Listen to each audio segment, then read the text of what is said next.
Hey, this is Dewey from the Pure Pleasure Podcast, and you're listening to Discography Discussion.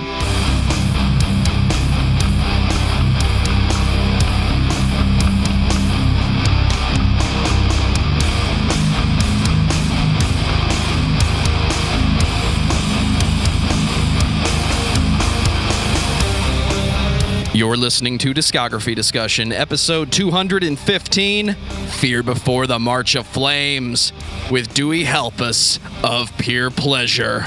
A 15-minute call could save you a purchase of a Seven Dust record. Hosted by Dan Terry. I'll get off the phone with like somebody that I never thought I'd be able to talk to on a podcast and immediately go to changing diapers.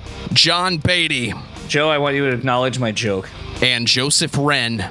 Good luck. Presented by discussmetal.com. That was intense. And if you're Mr. Brightside because you slayed the shadows, then you are ready for this episode of Discography Discussion. I am Joe. That is Dan. That is John. Dewey is here as the crowd roars. And we're talking about Fear Before the March of Flames, gentlemen. Or is it Fear Before? I thought the story changed at one point, but then it kind of changed back. It depends on where you look, right? It's what you want it to be, man. Depends on how big your writing is on the paper.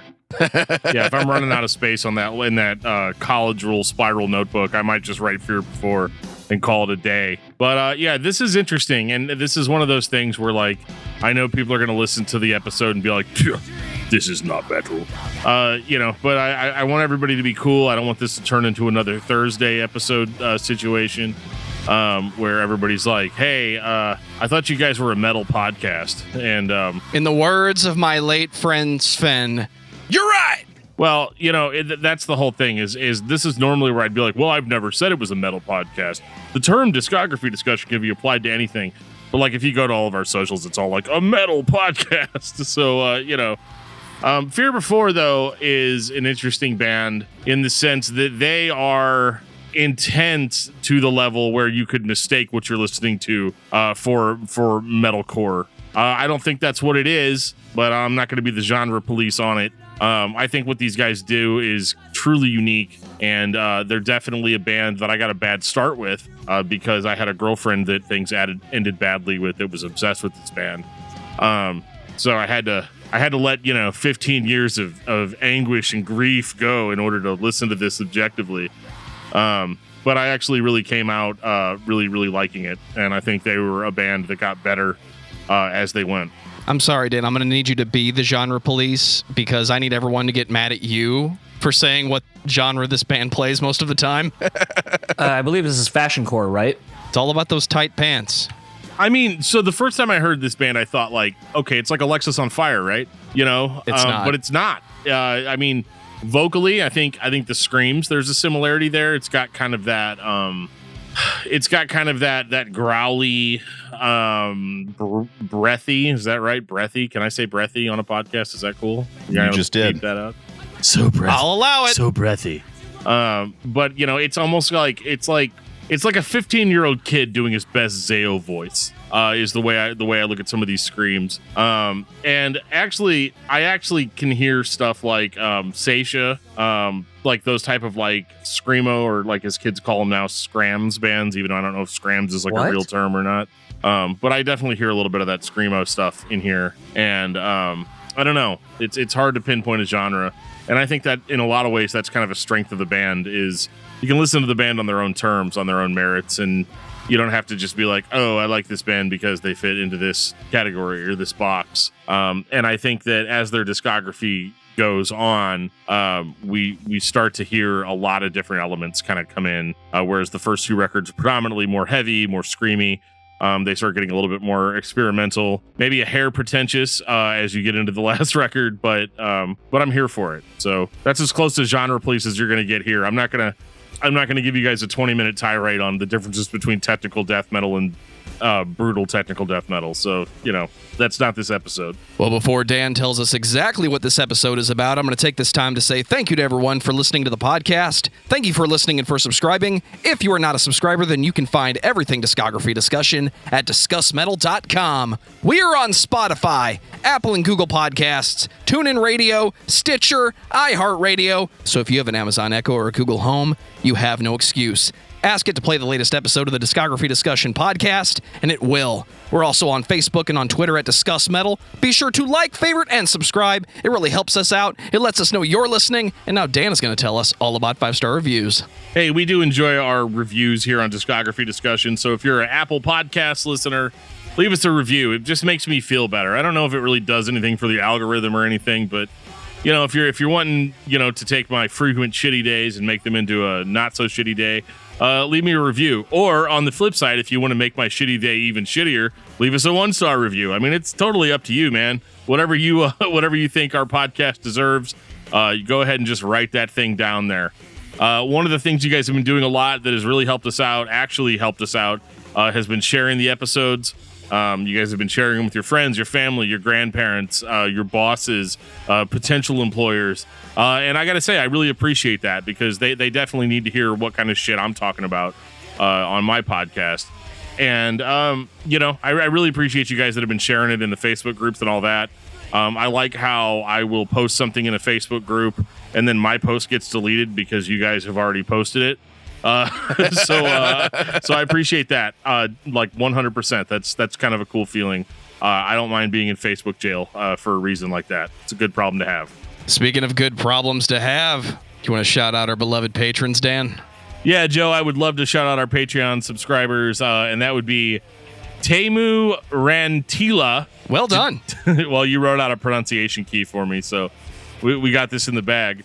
Dangerous Dave. He's the world's most dangerous man. Ryan Rowe, Richard Renz, Christopher and Rebecca Sherling, Tyler, and I know it's you, Tyler Wand, Josiah Heiberg, Luke Robinson, Brandon Miranda, Ken Zapla, Tantalized Fungans, best name ever, Jeremy Prince, Josh Moser, David Brown, Samuel Woodward, Brian Dean, Kiki Kuti, Do You Love Me? I do love you.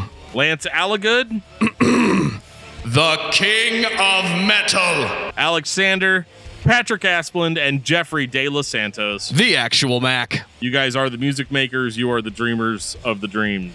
We really appreciate you guys so much. And I also want to make a shout out too that if you guys are at the true Discuss Metalhead level, you will get access to our Patreon hangouts. We did a hangout just recently right here on StreamYard, and it was incredible. It was fun getting to talk to you guys face to face and answer whatever questions you guys had, as well as just bullshit, man. I mean, I love to just bullshit, and it was so stress-free, and it was so fun having you guys there. So definitely make sure to look out for that update or that notification you'll get when we're doing another hangout, because that was super, super fun. Hey, Dewey. Yo. What's going on in the Peer Pleasure podcast? Oh, man. Building the bank. Tons of episodes in the bank. We've got... when this is coming out, I have no idea what's going to be happening. So, yeah, lots of good stuff. We got...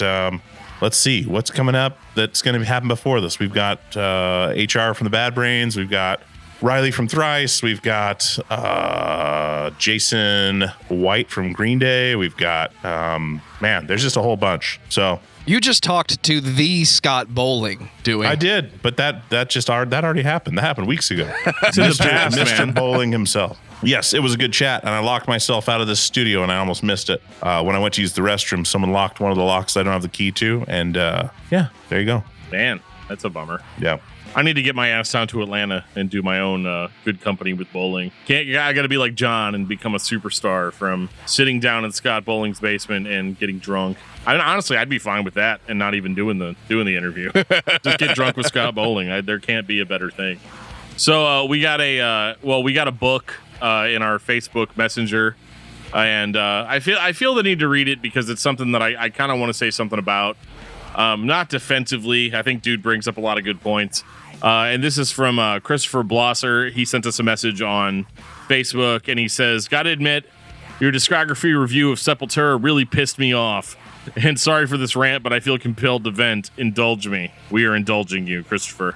With respect to the post-Max discography, I was actually much like you, post-Roots. I largely discounted Sepultura for a decade or more. I resented Max's departure and never gave the Derek era a second thought. A couple of years ago, I decided to put all bias aside and give their entire discography a fair listen. with the understanding that it was not going to be the Sepultura that I knew from the 80s and 90s, but I was going to explore it as a band in its own right. Yes, the first several albums of the Green Era are weak and subpar, but I honestly think that given a fair listen, you will find that the band does evolve continuously and better themselves with each subsequent album. What I did find myself appreciating about Sepultura post-Max was the creative risks that they took beyond thrash. Revolusong's covers of Ministry, Prodigy, Massive Attack, Jane's Addiction, and U2, for example, was a good LP. Or the fact that the band would attempt a concept album centered on Dante or The Clockwork Orange. Yes, the themes aren't always political in nature, but conversely, I would imagine that a band that puts out 20 albums raging against the machine would sound kind of one note after a while. What bothers me most of all about the podcast episode is that you spent practically the entire hour gushing fanboy about Max, giving scarcely 10 to 20 minutes on the band's last several albums, which are perhaps their strongest to date. To be fair, we did, in fact, gush about Max. We did. Leroy, 100%. Leroy is an incredible drummer, and I think really breathed new life into the band. Starting with Mediator, you spent more time bitching about the title than discussing the songs on the album itself. I honestly think that if you gave them the time they deserved, you would come out truly appreciating both Machine Messiah and especially Quadra for being really solid albums that hold up well against the Cavalera era. You really give Quadra a listen. Lastly, this may be trivial, but several points to nitpick. I told you guys this was a book. Consider Max has been with the band for 12 years. Derek has been fronting the band twice as long. It seems to me that to judge the entire history of the band through the lens of Max Cavalera and his historical recollections is going to lead to a pretty subjective, biased, and distorted judgment of the post-Max era. There are 4 members in the band. I think it makes sense to investigate the recollections of the other 3 band members as well. On the isolated subject of Derek Green per se, I would imagine he had a tough time of it, having to relocate from the comfort zone of the New York City hardcore scene to live in Brazil, learning a new language and culture, and having to fill Max's shoes while getting shit on daily for not being Max. Understanding what he's had to deal with over the past 20 years and persist has actually made me appreciate him and give him a fair listen. Somebody referenced that the post-Max Sepultura played only club shows these days, while Max still plays festivals. I feel obliged to point out that Sepultura also plays festivals routinely. I think you largely underestimate the wide following that they have overseas and especially in South America. The typical claim that there's not an original band member in the band. Paulo Jr. has been with the band since 1984, Andreas since 87, and have been the longest member still around. It's actually a point of comedy that Cavalera resurfaces on Blabbermouth every 3 to 6 months to remind everybody that he doesn't miss them and isn't interested in a reunion while the band has forged ahead. The dismissal of the entire Green Era is simply an Andreas project, where I think, especially with his later albums, Eloy plays a considerable role in composing the songs as well. Okay, thanks for letting me vent.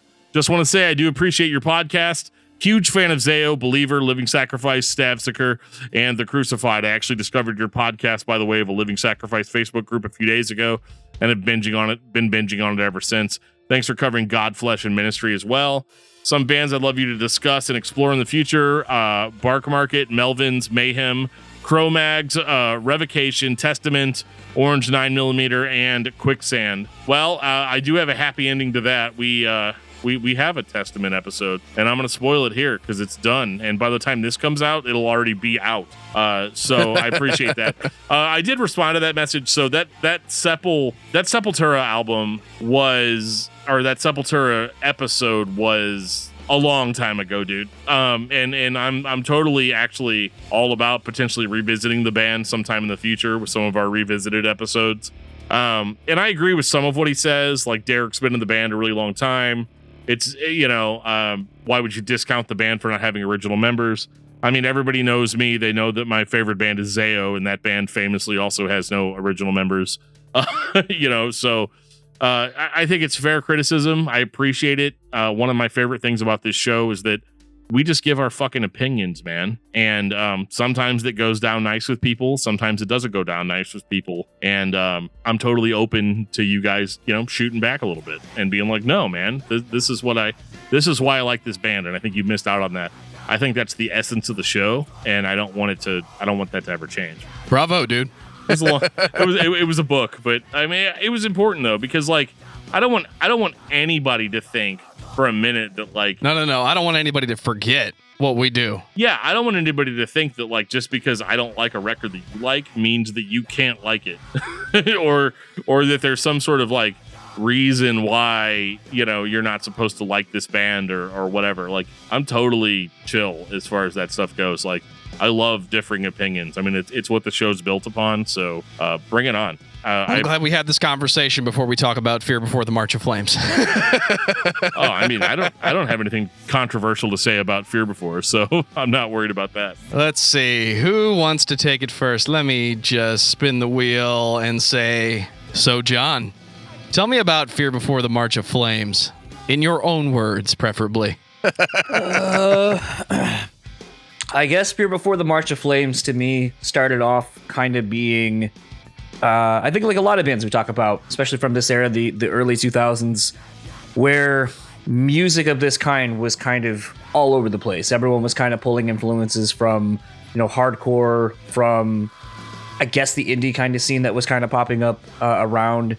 And so you just get this interesting amalgamation of different sounds that wasn't really necessarily happening anywhere else. In the beginning, though, I feel like that's sort of a detriment to the band for me personally. I feel like you can kind of definitely hear the influences of who they like were emulating at the time, personally. But I think what gets interesting is they start going away from those influences and really honing what they do and who they are. And by the time you get to the last record, you have something that's really interesting. And it's really unfortunate that that's where it ends, is where it really is where you're most excited to go, well, now what? Now where do you go? Because that's what has me excited. And, you know, we've been doing a lot of these chats lately about bands that only have 4 records, and it's really interesting, especially when you do a show like this where you're kind of taking it all in a very compact amount of time, that you can see the growth happening very quickly, and then it's done. And then you're just like, well, now what do I do? Will we get a reunion? Will we get another record? I need more of this. Yeah, and it just kind of sucks because it's like I kind of have a love-hate with discographies that are this short where, you know, and I guess we can, you know, I know this isn't necessarily the format, but we can get into the first record and I guess I can kind of kick it off. Let's do that, John. 2003. Odd how people shake. So, like I was just saying, this definitely feels like a young band that's kind of figuring out who they are, but it's like, I like Botch and I like a lot of this odd time signature kind of style stuff that's, you know, happening at this point. But I also like stuff like At the Drive-In and, you know, Thursday and some of the stuff that's kind of coming, I guess, Victory to a degree, Victory Records and some of like the smaller AVR even to a degree, and sort of that changing Warped Tour scene that was starting to happen. And they're one of the few that I can kind of, like, I mentioned those bands, but I can't really think of another band at this time that was kind of taking all of those things and putting them together. A band I thought he was going to mention earlier was From Autumn to Ashes, because it kind of reminds me a little bit of that with the two, you know, the good cop, bad cop kind of vocals and kind of the rawness of this record that it has. It kind of reminds me of that first From Autumn to Ashes record. But I think it's way more experimental than From Autumn to Ashes ever was, or ever would be. And that's the thing, is there's signs and pieces of this that I really like, but I don't think that they ever fully developed those concepts or those ideas, whether they knew how to or just, it's just not what they were doing at the time. So this is one where I would, when listening to this, if I listened to it when it first came out, I probably would have been like, I'll check out the next thing, because I'm interested to see where they go. But this isn't something that's going to be my go-to when I listen to this band. This is probably my least favorite record out of the 4. I just pissed Dewey off and everybody else who listens to this show and loves this band. That's John's role on the show. Dewey, what did you think about this record? I have a very close relationship with this record because this is, I don't know how in depth you guys get on this thing, but as in depth as you want to get. Well, so let me preface all of this by saying Fear Before the March of Flames I'm the closest to that band than I am of any band we toured with in my entire career. And for a few reasons. The first reason is we had heard the name. We thought the name was sweet. We were doing our first tour to Denver, Colorado. And our singer, John, was fighting with our manager, Kevin, a lot. And basically, we had a van rented for us by Fearless Records to tour in because our van broke down in California. And he said, I'm out of here. I'm done. Like, and we were in there playing, and he left with the van and stranded us there in Denver. Went to Arkansas or something and saw some family in the rental van. So all of a sudden we're done playing, and we are stuck in Aurora, Colorado. And we played with Fear Before, and they were amazing. This little place called, I believe it was called the Satellite, some weird little like transfer station or something for something. It's weird. It's like a bunker. We played there a few times, but those guys took us in, shuffled us around for like 10 days between their houses, fed us, got us lined up with a Greyhound home with all of our gear, back to Portland, and we bonded with them like no one else ever. So like, I say all this stuff, good or bad, is they are like I've never been this close to a band before, but this was the time they were writing that record. And so we'd be down in Adam's basement where we were sleeping, and he'd be playing songs. They'd be practicing down there, working through these songs, hearing his influences, watching him write these songs, watching them play them. And then when we got back, showing their stuff to Rise Records, saying, you guys need to put this record out, like do a record with these guys.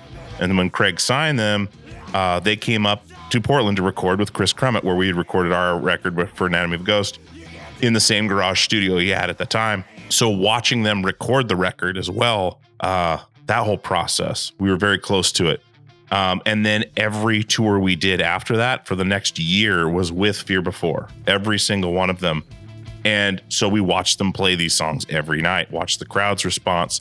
But everything from, those screams you're talking about, like Dave was still learning how to do it. Dave Marion was a buddy of the band and would hang out with the band when they were a pop punk band still.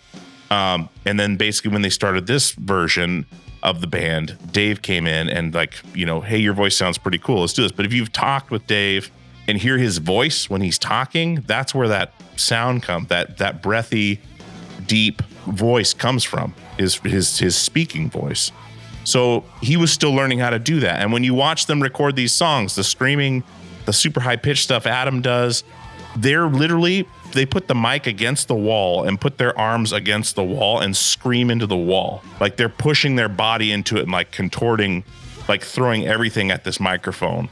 And it was one of the most like visceral recording experiences I'd ever seen.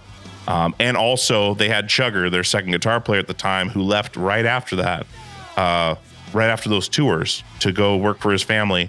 So they still had a 2 guitar player attack and contribution to the band on this record, which will come in handy later when we talk about the second record when they didn't. So those are just some background and some things about that record. But I love that record a lot. It is fairly elementary to what they ended up doing later, but I still have that tie to that record. So also not my favorite Fear Before record by any means. But I think it was a great record, and just seeing what went into it, and what it's about, what the songs are about, the lyrics are about. There's some heavy stuff on there, and talking through all that with them tied us even closer. I think that elementary is kind of the word I would use to describe it. And that's not a bad thing. I think that like this is the most quote unquote generic record by Fear Before. And I say that in a genre that is known for being hyper emotional. It's your all your feelings out on your sleeves. And what I like the most about it is, again, those breathy vocals. Yeah, these are not like grade A, like hardcore, in your face, beat down, sort of screamed vocals. It is more breathy. It sounds like a kid. It sounds like somebody that has emotions that are bigger than they are, And I think that's what the appeal is for me, especially when I'm older and I relate less. Like as I get older, I kind of relate less to music like this. But it does take me back to a point where I did feel feelings that were big like this. And it might have been for like the stupidest shit. But in the grand scheme of things, like I think that they displayed a level of emotion and integrity on this record that I think a lot of bands in 2003 were not. A lot of bands in 2003 that are playing this sort of music, this kind of like, so emotional that it's almost hardcore sort of style. I think a lot of bands were just playing a style and they were doing a voice. Whereas when I listen to this Fear Before record, I feel like this was true emotion. I feel like they really meant all of this.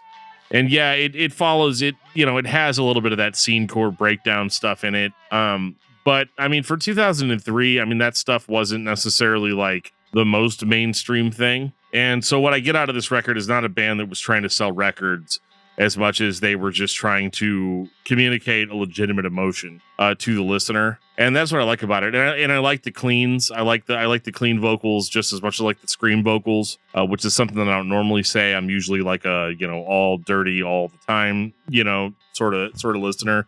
Dan's all about the lyrics. Yeah, but the lyrics are, like Dewey said, they're very heavy. But they're also very articulate. This is not like that bitch broke up with me and now I want to kill her. You know what I mean? Like this isn't like the generic quote unquote emo lyrics that would have come out from other bands at the time. And so even though this isn't like their best work, it is.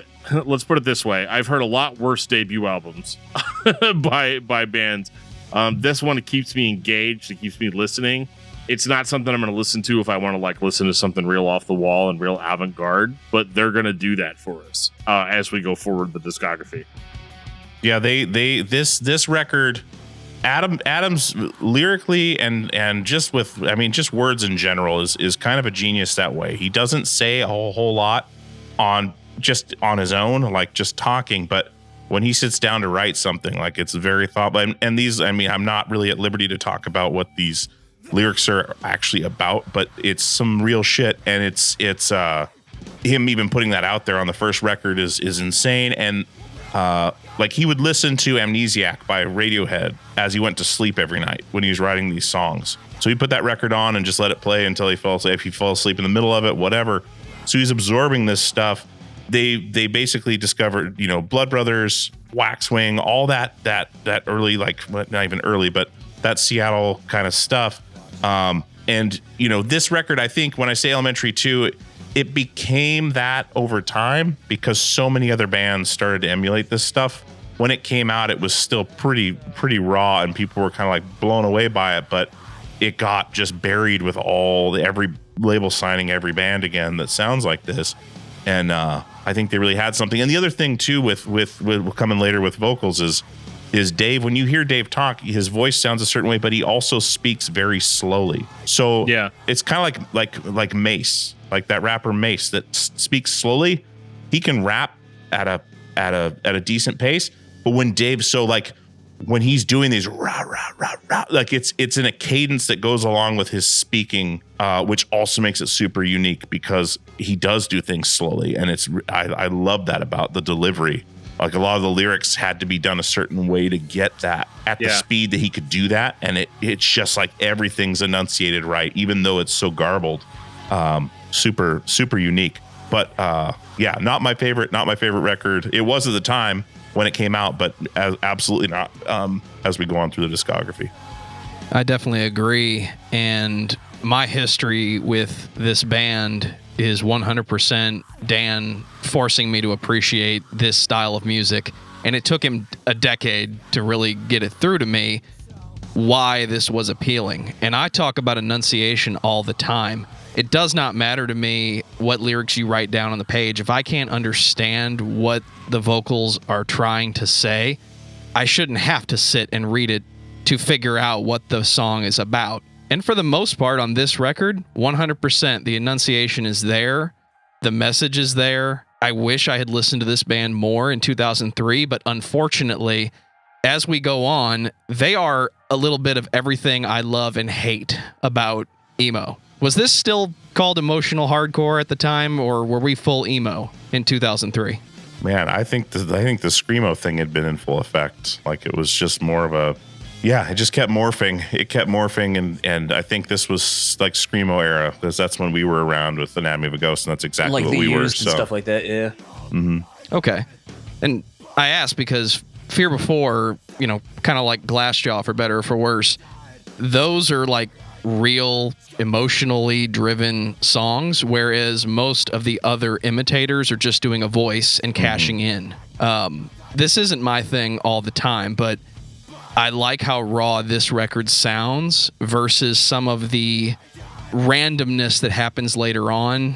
You know, the later albums, and we're about to move to Art Damage, they start to put too many layers on where it doesn't sound improvisational. It doesn't sound like a jam. It sounds like we're forcing more ideas into your head than the engineer is able to capture and mix effectively. Are we ready for 2004? I don't know if I was ready for 2004. I mean, I graduated from high school then, and that might date me a little bit here, but you know. But Dan, Art Damage is coming out. I mean, I remember when Art Damage came out. I mean, this record is the first Fear Before record that I heard, and I was all about it for a long time. Man, until I met that girl that was like really into this band, and then some heartbreak stuff happened, and most of that was my fault. I have no problem admitting that. But it's just one of those things where I was like a super awkward dude parading as this not awkward dude, and so the cracks definitely showed in that. But she was really, really into this band, and she said that they like made her feel things that other bands didn't make her feel, and I was kind of like, yeah, that's cool, but like, have you heard, Liberate by Zayo, and so like that sort of stuff went down. But like this record, I know the first record, we said was like a little bit, or I said, I'm not going to speak for everybody. But we said that was a little bit more generic. Like, I feel like this record is heavier than the first record. It goes a little bit more hardcore, a little bit less emo, for lack of a better term. And I think that in a lot of ways, like, this record absolutely propels and shows like what the limits are as far as this band is willing to go as far as heaviness. But I guess with this record, I was kind of looking for something a little bit more artsy, something a little bit more off the wall, because that's how this band was kind of sold to me. And when you call your record Art Damage, I expect it to be a little bit more like artsy. And I feel like this one plays it somewhat more safe in that it if you're into this style of music in 2004, you're not going to have a problem with this record. I don't think this record is bad. I think I like it for most of the reasons I like the first record, but this one, for whatever reason, was kind of a miss for me. I don't hate it. This was also kind of on the cusp of like heavy bands putting ridiculous song titles down as their, the first track, hey kid, on my computer, stop all the downloading, I appreciated that as that was kind of the beginnings of like, meme culture and stuff like that. So I really appreciated that. But like, at the same time, this is also the era where like bands are naming their songs ridiculous things. Norma Jean was doing it at the time. The entire world is counting. The entire world is counting on me, and they didn't even know it. Like that sort of thing. And so I think it was easy to put Fear Before in a certain category with this record. Maybe deserved, maybe not deserved. But I didn't love this one. I guess is the only thing I can really say. That might be a negative, but I promise you guys, I'll be licking this band's balls later. So we're good. Like I said, there's things on this record I just cannot stand about emo in 2004, but this is one of those times where they've got a little more hardcore influence, and I hear old school Blindside in this, so I can definitely appreciate it for that level of intensity. Holy shit, that's We're a not deep being random as much as we normally would be with emo in 2004, and I don't have any other explanation than to say when everybody started ripping off Under Oath, that's when it got ridiculous. This one's not as standard. It's a little more intense. I think Dan used this against me at one point to say emo's not just about singing the high note, Joe, even though they do that. Yeah, this was the time they signed to EVR, and we had broken up 2004 Anatomy of a Ghost, so we weren't touring with them anymore. So a long time, it was really strange not seeing them for that much time. And they went and they did this record with Kurt from Converge at God City, and this is when Adam had to take over all guitars and make the songs so he could play them live with one guitar, because they didn't replace Chugger right away. So watching him try to make these songs into something at the same time progressing their sound, working with Kurt, like I thought it sounded like a Converge record when I heard it the first time. I didn't know what to think of it at the time. I love that first break, that big breakdown in Hey Kid, I'm a Computer hooked me though. Like that first song is just so fast, and that snare, and Brandon was still drumming for them on this record as well. And man, there was just it was such a change from their last record, but I did not get into this record like I did the others. So again, not my favorite Fear Before record, but I loved what Dave was doing with the vocals, progressing and getting more brutal, and just, I mean, he was opening up different parts of his voice. And but yeah, the record was very short, and it was just like a blast, like to the senses. So that's where I get, kind of like a Converge record, where like Jane Doe hit me the same way, where it's just like, holy shit, that was, and it's over, But there's some funny stuff along the way, like the State of Texas versus Fear Before, when they broke into a mental hospital that was abandoned and got arrested for trespassing. Like all these, we used to do these ostrich hunts and stuff in this farmer's yard that had ostriches. Like all these things tie together in lyrics, like funny stuff, but also with the hearing like the pretentious part, the whole song title thing, I think goes against that. Like you really take yourself so seriously, you call your song, this, like, why don't we just call it like Farts and Booze, right? Because they can, and the lyrics are there and the music's there. Who cares what the song's called? And I think that's where that started too, where they had some very kind of arty original song titles on the first record, and then this one they just kind of went all out with, which was, I loved. But every band was doing that for sure. I think that trend came more from syllables than words, though, because it wasn't about the number of words. It was about how many syllables the vocalist got to say before the song started, while the band was feeding back and just making noise. I always think of Between the Buried and Me. This song is called Chevenel Cut a Flip. It's 4 words. The ultimate pretentious but it's a band. long fucking title. So this album for me is a lot more listenable, which feels odd to say about a band like this. But I think a really good pinpoint for that thought is Long Road to Nowhere. Really showcases a lot of what I like about this style of music. It feels like all the pieces, instead of being pieces, it feels like all the pieces kind of create this really interesting, chaotic mosaic of sorts of, a song, and it just works. Like everything feels like it's supposed to be there, and it has a release, basically. It builds to something, and it has this cathartic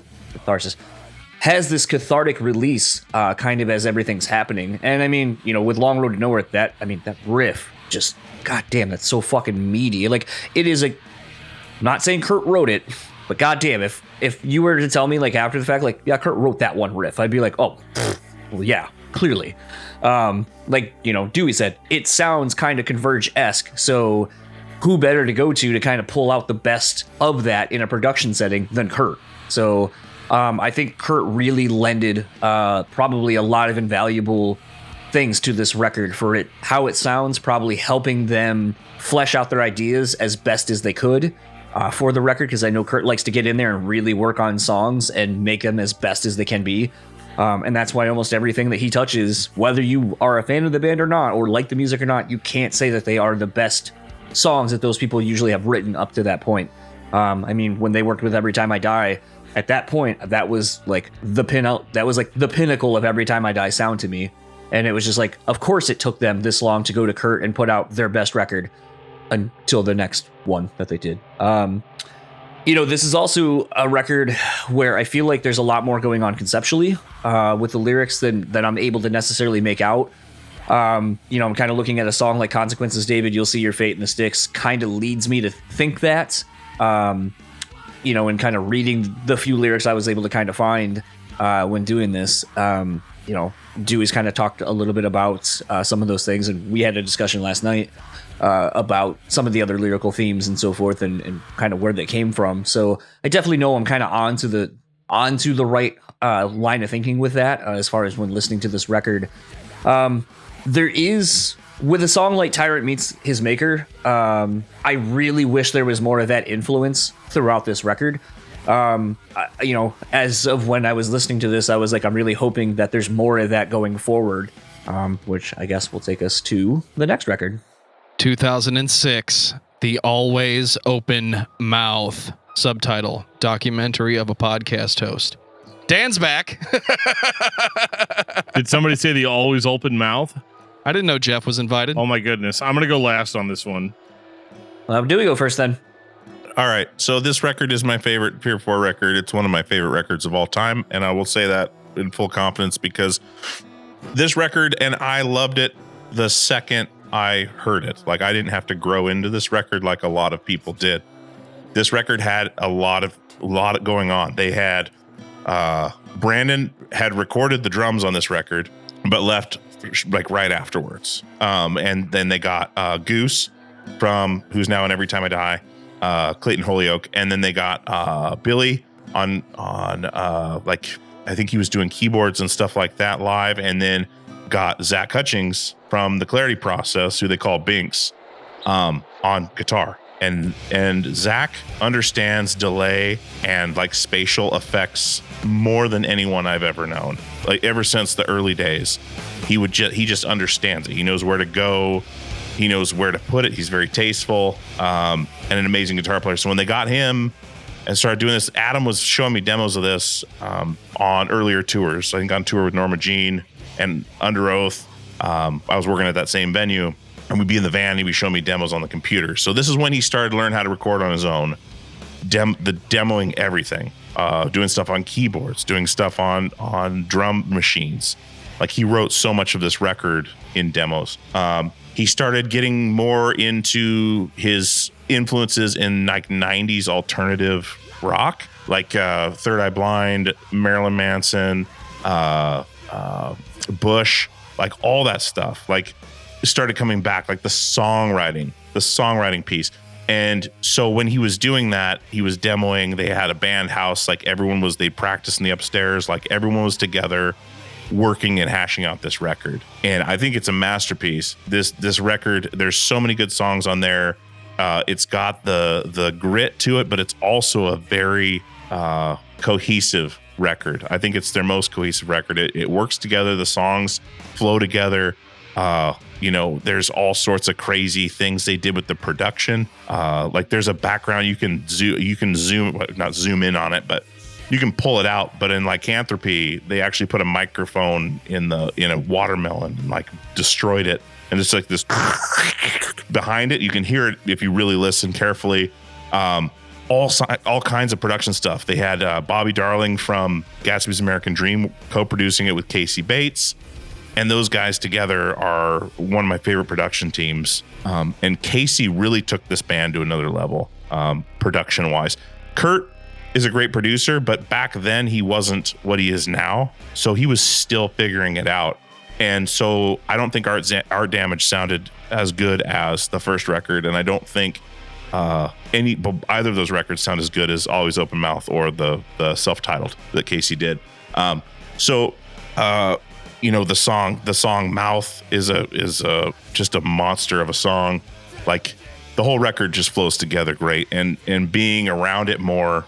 And then we ended up, when I joined Portugal the Man, we ended up touring with Fear Before on the Poison Well tour that they were still on Always Open Mouth touring on. And you could see the fan response was not there, and that crushed them.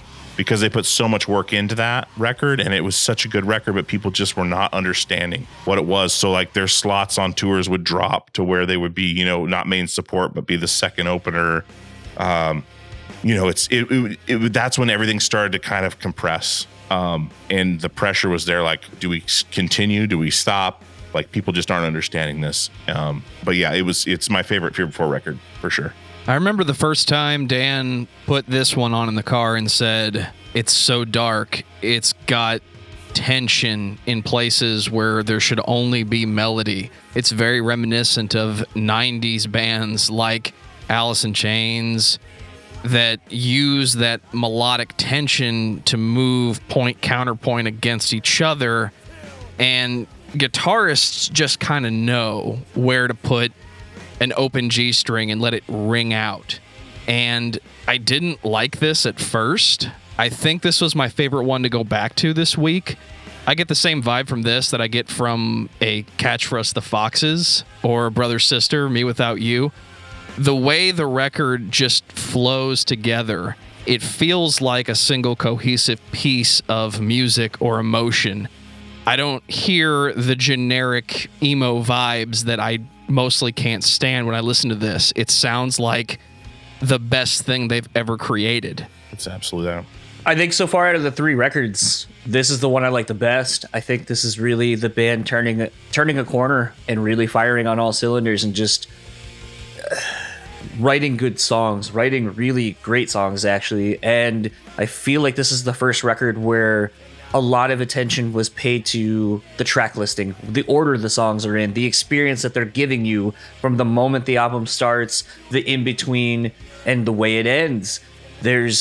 We're all going to say this, I know we are, but this feels like an important record. This feels like something that envelopes you, basically, and it takes you on some kind of a journey, whether it's your own personal, whether it's something you're finding in the lyrics, whether it's something the music's doing to you. I would almost defy anyone to listen to this record and not have some kind of a reaction to it. I would almost sort of liken it to maybe taking, shrooms or something, where it's going to reveal something about yourself when you listen to it. It was kind of interesting. I think this is the first time really that I've kind of really dived into the lyrics on the record. And, even, My Fucking Deer Hunter, like with the way that they're treating the lyrics with Anthony Green toward the end of the song, I think is really interesting. And if you're not necessarily paying attention to it, you're probably not necessarily seeing the kind of, what is that called when you do that? Like call and response kind of, with the vocals. And called a duet, John. Well, specifically the style of how they're doing the vocal. But no, this is a fucking great record.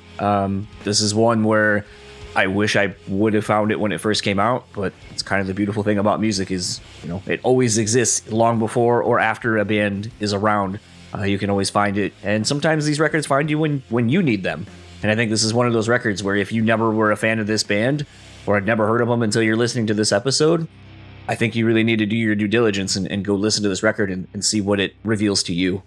This also had a lot more participation in writing with Dave, and even Mike Madruga, the bass player, wrote his first song on this record, and there was just so much, and it was Brandon, and Brandon knew it was his last time recording with the band on drums, and I mean the performance is there, and it's just it's their masterpiece. Like it's I don't even know how you follow it. Even if the band was to continue, I don't know how you follow up a record like that and continue. I mean, it's just hit so many levels. And I think it's going to continue to grow.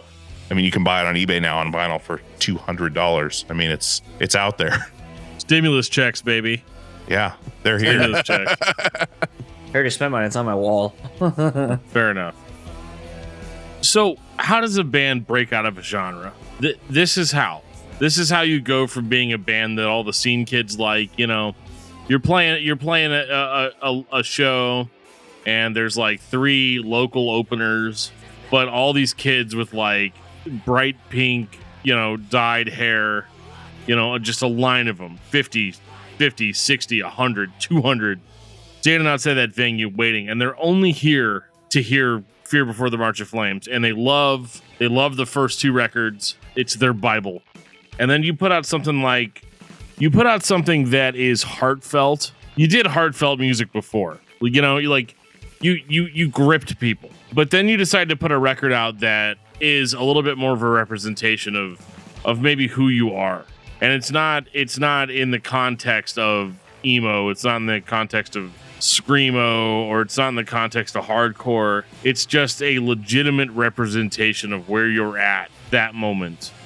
That's the Always Open Mouth. This is a band that says, okay, fuck our old records. Like, not that those are bad. We're gonna play some songs off those. It's fine. But the Always Open Mouth is where a band has been successful enough to realize that they don't have to necessarily fit in with what the conventions of the genre are. And by 2006, people were starting to look for something a little different anyway.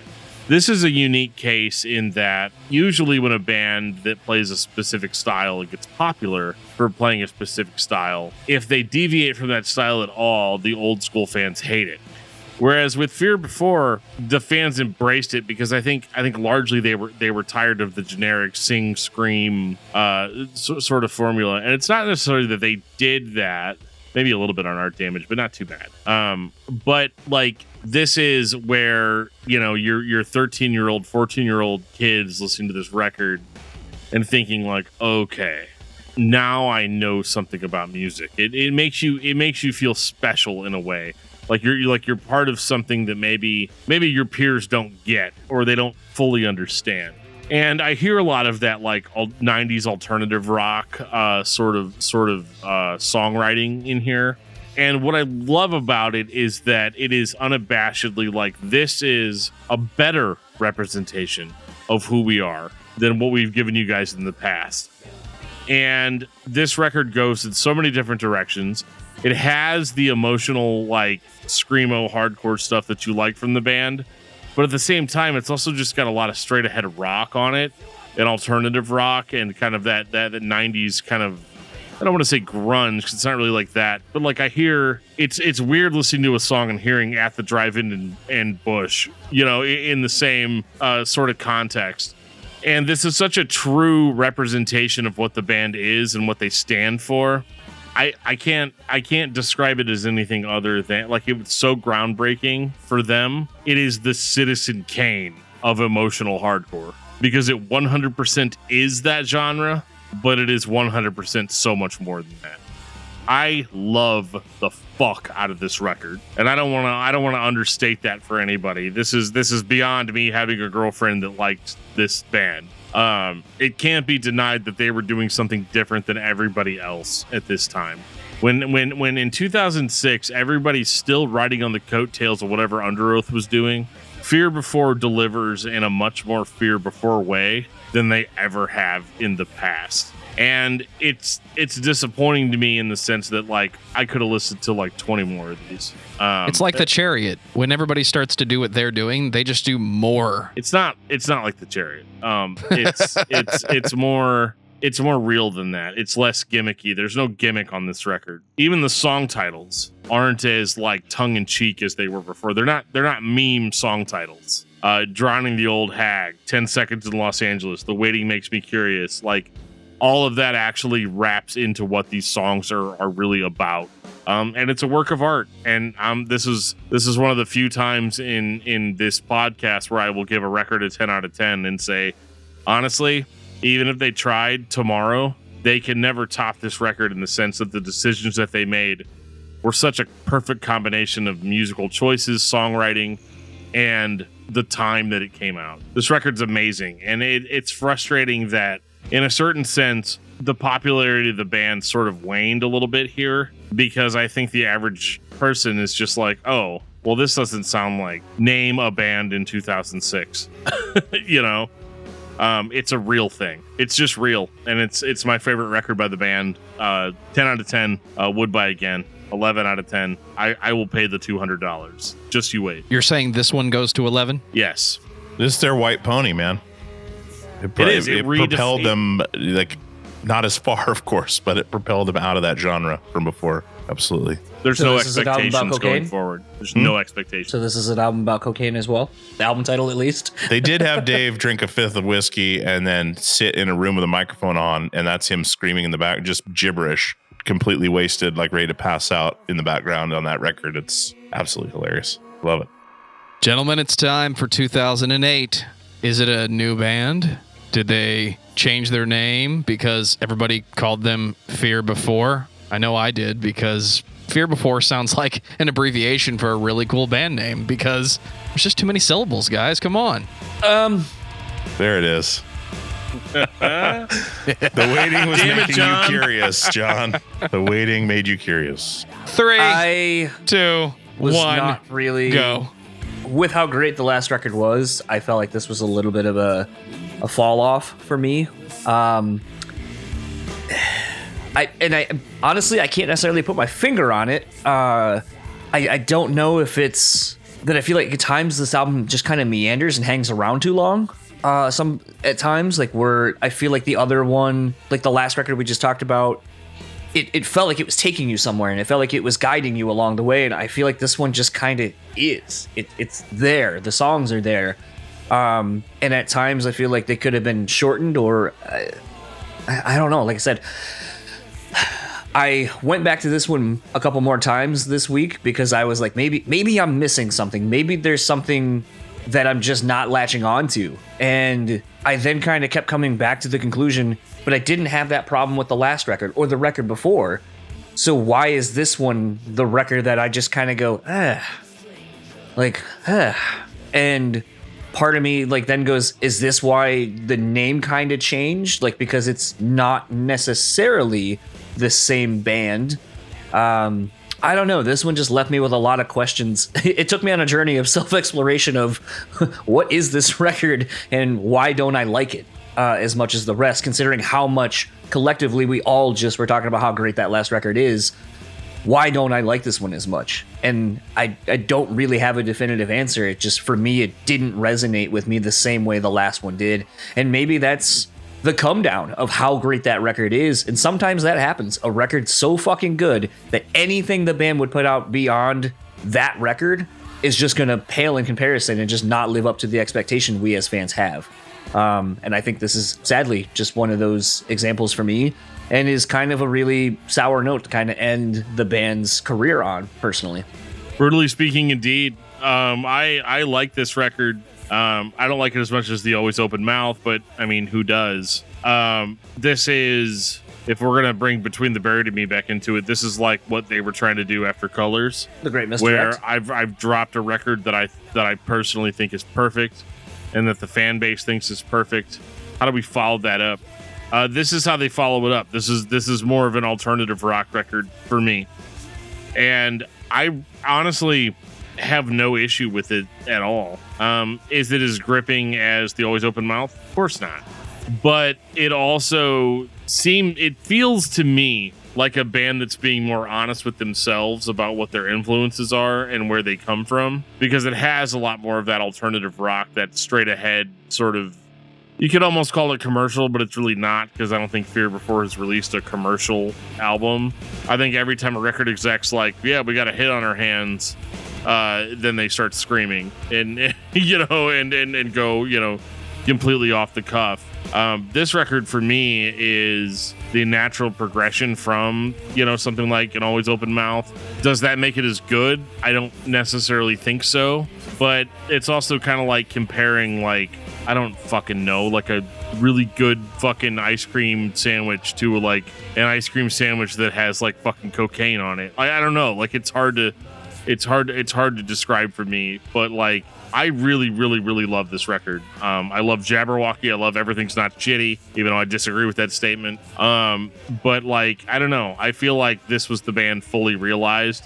And I feel like this, in a lot of ways, is the band that they started out to make. If we flipped the Always Open Mouth and this record in the timeline, would this be a 100% uphill discography for you?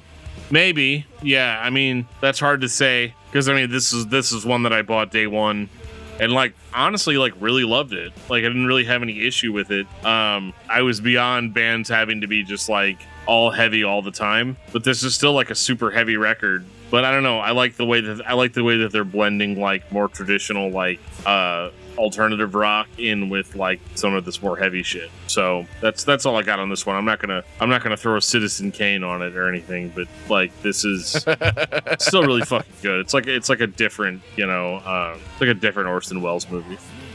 Well, this record, I also have ties to. My cousin engineered this record with Casey, and so I got to go in and see some of these sessions and listen to how they're working these vocal melodies out. And Dave singing a lot more on this record was really cool. Really finding his voice in more than just like it happened on Always Open Mouth, but he progressed even further on this one. But yeah, this one, I love the songs on this record, but I'm in agreement. Like Always Open Mouth is more of a favorite to me. But this record was really well done. They put a lot of work into every aspect of it. But I think they knew this might be their last record, and maybe there wasn't as much. I don't want to say effort. There was a different vibe in the room when they were recording this record than when I was in the garage when they were recording the first record. There was a different vibe on these songs and how it was coming together than on Always Open Mouth, like even from the demos. So this record definitely had a dark cloud over it as it was being recorded. And it ended up being the last thing they ever did, really.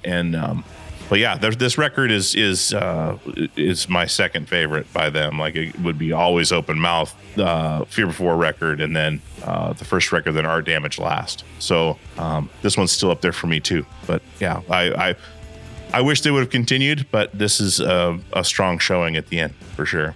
Maybe that's it. Maybe that's what the thing I haven't been able to put my finger on is this almost looming sense of finality that the band somehow was able to capture and put into the music.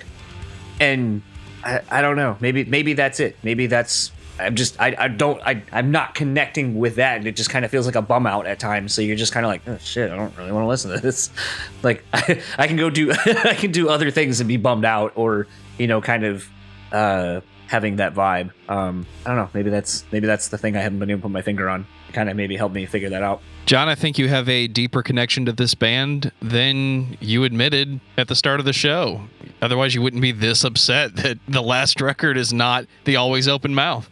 I just think it's frustrating sometimes. Like, we that's sort of what I was talking about in the beginning, where it's really sometimes really hard to only have such a very small collection of music put out over a little bit of time. But when you're able to see this much progression so quickly, and just go, well, fuck, where could you have gone from here? What would you have grown into? What would Dave lyrically, as a vocalist and lyrically, what would he have grown into? What would the band have started implementing beyond what they already were doing?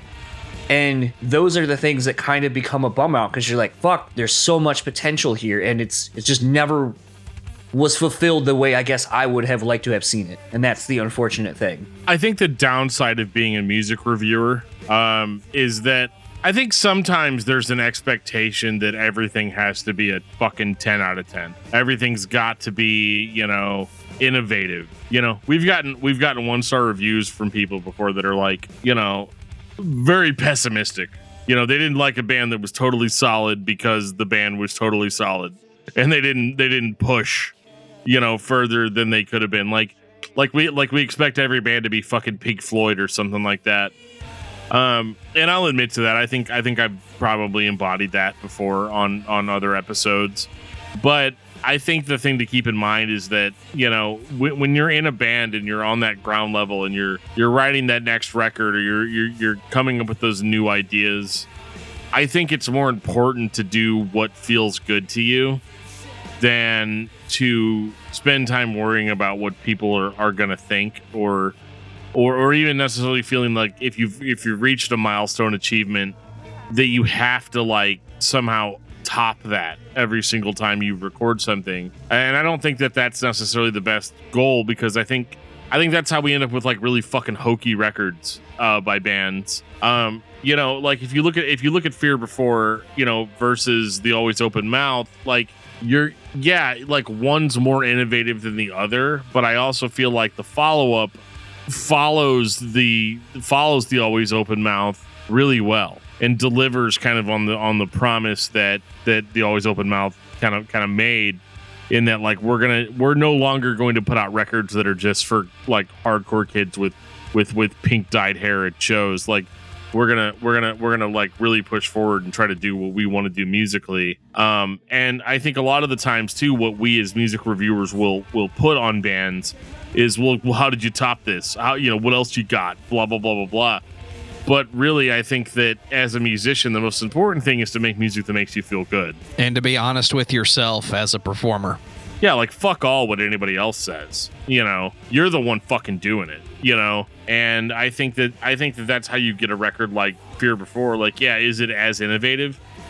No. But at the same time, it's also like, we really hit our stride on this last record, and we want to kind of continue in a similar vein. And I think that that's totally valid. I think every record doesn't have to reinvent the wheel, as generic of a term as that is. Like, I really like the Always Open Mouth, and so I like Fear Before because it's kind of in a certain sense, kind of a continuation of that.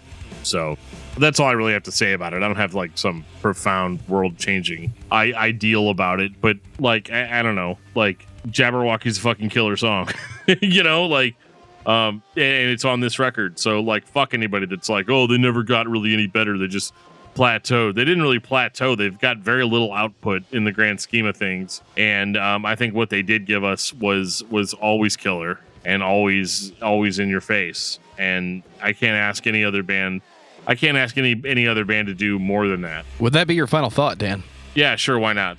Streamline. Dewey, final thoughts on Fear Before the March of Flames. Fear Before the March of Flames I think they're a crucial band to the early 2000s, up until their end. I think I think they did a lot of good things. But Always Open Mouth is a classic. I think they still ended strong with Fear Before. But I'm not a music reviewer.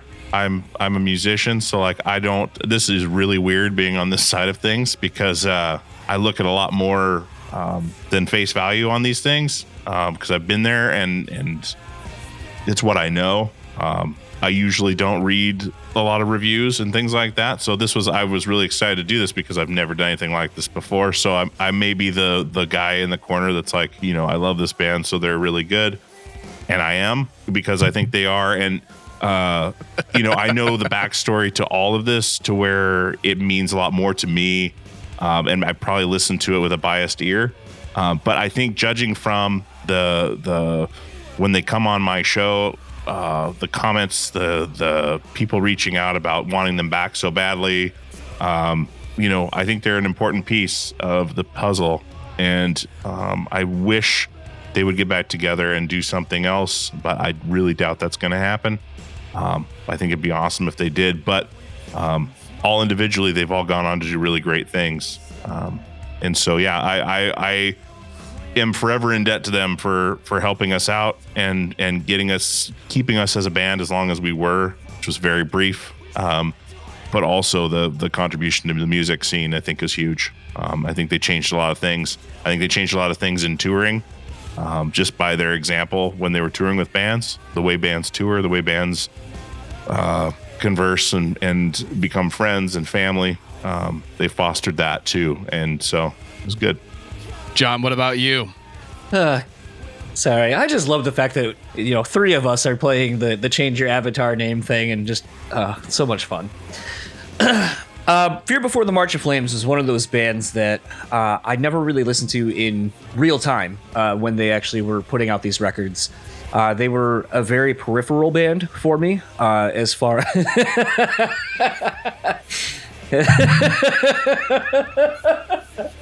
God damn it. Sour face, lemon face, lion face. Ooh. I remember a lot of people showing me this band when they were coming out, and unfortunately, this just wasn't really music that I was into at the time, and I really kind of regret not getting into it. There are a lot of bands I've done this with and then later become really big fans of. Going through this discography this week really kind of showcased a band that I thought was one thing and clearly evolved into something much more beyond what I think any of us probably would have assumed they would have been, but I think is a great representation that if you're passionate about what you're doing and you don't let others kind of ruin the recipe, so to speak, like I don't know how to really articulate it, but that basically if you just kind of go on your own journey and are unafraid to take chances, that some really fucking great stuff can come of it. And this is a band that I think does that very well. I may be the minority that doesn't necessarily like that last record in comparison to the Always Open Mouth, but that one record is probably better than most people will ever achieve as far as their musical legacy, and I think you should listen to this band. I didn't like this band when we started this week. I had a lot of memories of the barrage of copycats that talked about Fear Before and Under Oath and put them on this pedestal and constantly sounded like we were writing the same song. But that happens every time music gets popular. Fear Before is in a completely different category of emotional hardcore. And it's unfair to say that that is a valid category, but they don't feel like a copycat to me. And I'm glad Dewey mentioned musician versus music reviewer. You know, we talk about music on this show, but we've all played music. It's fun for me to listen to music and break it down a little bit because that's what I do every single day. That's what I do when I hang out with my friends and talk about music and what we like and what we don't like. And then years go by and you spend a week with Fear Before and it doesn't sound the same. You don't have the same feelings that you had for it because of the barrage of everybody else around you telling you it's the greatest band that's ever played hardcore or emotional hardcore. And I'm going to spend more time with this band now because I see the impact that they left on everybody else, and they were in a class all their own. If they came back tomorrow, I'd go to the show. So I think everybody needs to turn around and take another look at Fear Before the March of Flames. There's a reason everybody talked about them. It's unfortunate that a lot of that was popularity of the genre, not necessarily how deep this band really was. I'd never heard anybody talk about how deep they were, but I think everybody knew that there was something else to this band that wasn't part of the norm. Dewey, thanks for hanging out with us, man. Dude, absolutely. Really appreciate it. Absolutely. Thanks for having me. It was good. Where can everybody find Pure Pleasure? Just on the website and on the social medias? Yeah, well, thing that sucks is it's different everywhere. So Facebook is Pure P Pod, Instagram is at Pure Pleasure Pod, and Twitter is at Pod Pure Pleasure. We started a Facebook group called the Pure Pleasure Inner Circle. It's on Facebook. You can search it out. And then, purepleasurepodcast.com is the website. So very cool. One of the things we do every week at the end of these shows is talk about albums that we've been listening to all week. It's not necessarily what you've been listening to for the show, but, just an album of the week, something that you've been listening to that you think everyone else should. Dewey, what's your album of the week? Oh, man. Well, my album of the week's old because I've been on a real kick lately, as John can tell you, but Energy by Operation Ivy. I've been listening to it most of the week. Old school Berkeley, East Bay punk. And there's also a really good band called Sloth Rust that put out a new song called Cranium that's really solid. I've been listening to that quite a bit. But yeah, I don't listen to a lot of new stuff very often. So my album of the week is like 35 years old or whatever. I might have you beat on the timeline when we get there. John, what about you? A killer new fucking record that just came out called God's Hate. Self-titled record, God's Hate. Lift heavy shit and destroy a small city and children to this thing. It's a soundtrack to the apocalypse. Dan, what about you? Well, it's mail day for me, so I'm going to have to go with Circleback, The Gift of Time. Put out by Blasphemer Records. This album is 4 songs. It's not an album according to our rules, but I'm totally into it, man. Circleback is playing the best hardcore you've heard this side of Knock Loose.